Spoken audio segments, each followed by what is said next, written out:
बिस्मिल्लाहिर्रहमानिर्रहीम। अस्सलाम वालेकुम। ज़बान की तबाह कारियाँ लम्हों ने खता की थी, सदियों ने सज़ा पाई। अल्लाह ने जो बख्शी है नेमत ज़बां की, करते रहें हमेशा हिफाजत ज़बां की। फितने ये कैसे कैसे उठाए एक आमें, मैं क्या बताऊँ कैसी है आफत ज़बां की।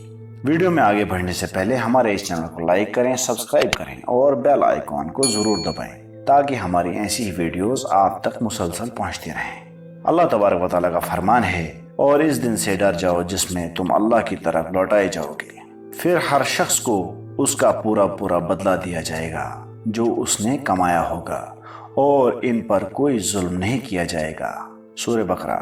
जिंदगी के मुख्तलिफ शोबों की तरफ नजर डालने से वाज़ेह होता है कि ज़बान की तबाहकारियाँ हर जगह और हर सिमत मौजूद है। यही वो ज़बान है जिसकी वजह से आज हमारे रिश्तों में फूट पड़ी हुई है। यही वो ज़बान है जिसकी वजह से आज हमारे अपने भी हमसे दूर हो रहे हैं।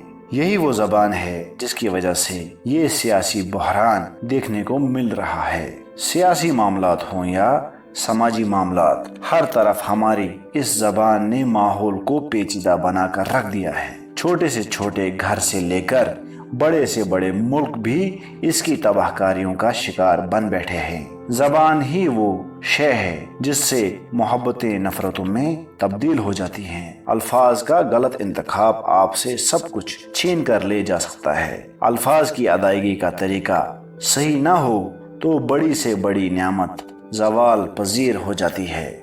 रहा मसला हमारी दीनी और मजहबी शोबे का, तो ये इस आफत से सबसे ज़्यादा मुतासिर हो गया है। मामूली फ़िकी और इज्तिहादी मसाइल पर एक दूसरे पर हुक्म कुफर लगा दिया जाता है। मामूली गलती के सबब मुशरिक और बिदअती के लेबल लगाए जाते हैं। उलमा के मसाइल में अब जाहिलों ने भी हिस्सा लेना शुरू कर दिया है। अलगर्ज ज़बान के नाजायज़ और गलत इस्तेमाल की वजह से हमारी दुनिया और आखिरत बर्बाद हो रही है। लेकिन हम सबको ये याद रखना चाहिए कि हर हरफ का जवाब अल्लाह के दरबार में देना पड़ेगा।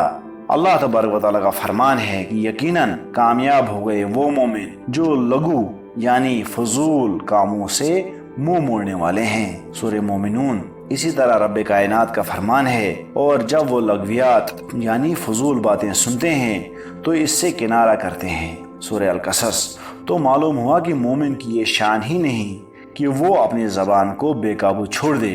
इस ज़बान से अदा किया गया एक लफ्ज़ या तो आपकी ज़िंदगी संवार सकता है या आपकी पूरी दुनिया तबाह कर सकता है।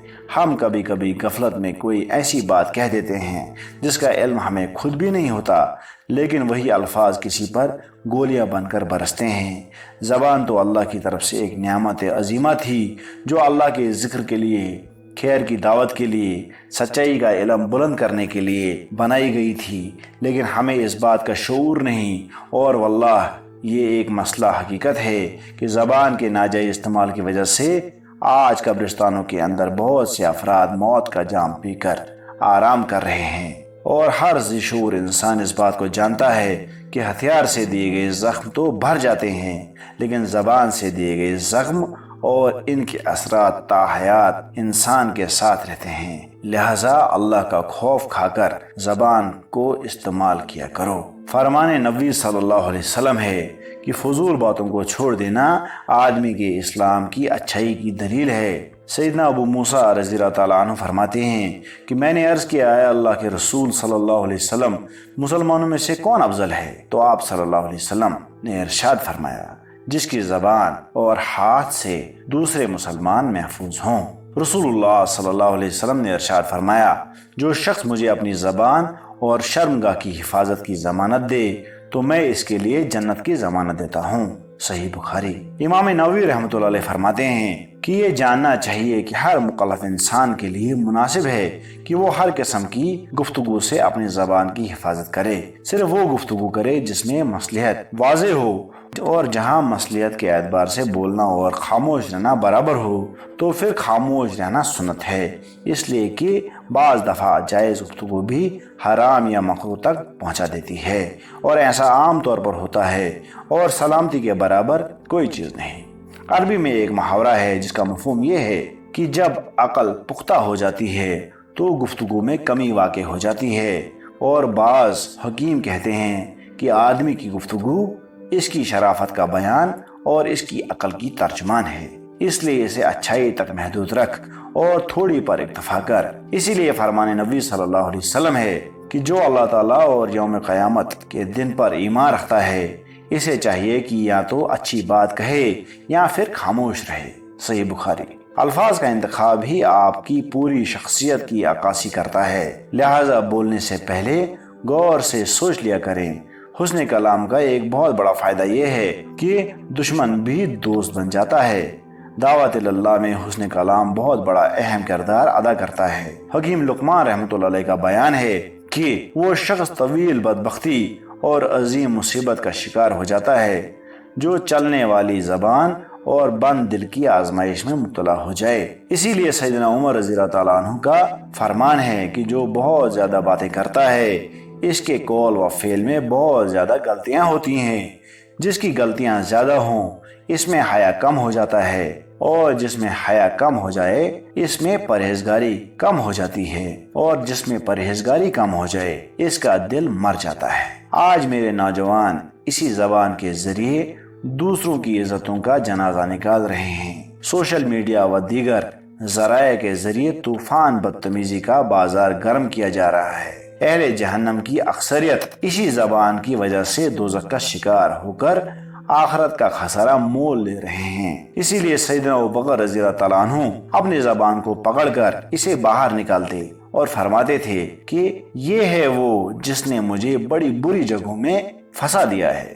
امام عطا بن ابی رباح رحمۃ اللہ علیہ فرماتے تھے کہ کیا یہ قابل شرم بات نہیں کہ آدمی کا دن بھر کا صحیفہ جب پھیلایا جائے تو اس میں ان چیزوں کی کثرت ہو جن کا نہ دین کے ساتھ کوئی تعلق اور نہ دنیا کے ساتھ۔ ہمارے اسلاف کے یہاں زبان کی حفاظت کا خصوصی اہتمام تھا، کیونکہ زبان کے وار اکثر سانپ کے ڈسنے سے بھی زیادہ خطرناک ثابت ہوتے ہیں۔ میرے محترم دوستو، اگر انسان زبان کی لگام کو ڈھیلا چھوڑ دے تو روئے زمین فتنہ و فساد کی مرکز میں تبدیل ہو جائے۔ غیبت، جھوٹ، بہتان تراشی، الزام تراشی، تہمت بازی، فحش گوئی، چگلی اور بڑوں سے زبان درازی، یہ گناہ آج عام ہو چکے ہیں، اور ہر ایک مسلمان اس چیز سے بھی باخبر ہے کہ یہ سب افعال حرام، ناجائز اور کبائر گناہ ہیں، لیکن کوئی ٹس میں مس نہیں ہو رہا ہے۔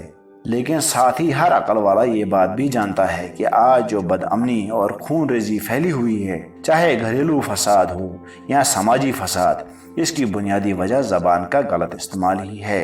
اللہ کے رسول صلی اللہ علیہ وسلم کا فرمان ہے کہ شیطان کو، تیز آندھی کو، بخار کو گالی نہ دو، بلکہ ان کے شر سے اللہ کی پناہ مانگو۔ اندازہ لگایا جائے کہ شیطان کو بھی ہم گالی نہیں دے سکتے تو کسی مسلمان کے لیے ہم اپنی زبان کیسے گندی کر سکتے ہیں؟ زمانے کو برا بھلا کہنا اس کو حرام قرار دیا گیا اور فرمایا گیا کہ تم زمانے کو برا بھلا کہہ کر اللہ کو تکلیف دے رہے ہو۔ میرے محترم دوستو، اس امت کا مفلس بھی وہی ہے جس نے اپنی زبان وغیرہ کے ذریعے انسانیت کو تکلیف پہنچائی ہوگی۔ آخر پر یہ درد بھرا شعر ملاحظہ کیجیے، یہ جبر بھی دیکھا ہے تاریخ کی نظروں نے، لمحوں نے خطا کی تھی، صدیوں نے سزا پائی۔ خاص کر نوجوانوں سے ادباً گزارش ہے کہ والدین اور اپنے اکابرین پر کبھی اپنی زبان سے حملہ نہ کرنا، کیونکہ ان کی ایک آہ تمہیں ویران کر سکتی ہے۔ اپنی زبانوں کو محبتوں کے راستوں میں تبدیل کیجیے تاکہ خوشیوں کی فضا پھر سے قائم ہو جائے انشاءاللہ۔ اگر ہماری یہ ویڈیو آپ کو اچھی لگی ہو تو اپنے عزیزوں اور دوستوں کے ساتھ اسے ضرور شیئر کریں، اور ہمیں اگلی ویڈیو تک اجازت دیں۔ اللہ حافظ۔ ہمارے چینل کو لائک کریں، سبسکرائب کریں، اور نئی اپڈیٹس اور ویڈیوز کے لیے بیل آئیکن کو ضرور دبائیں۔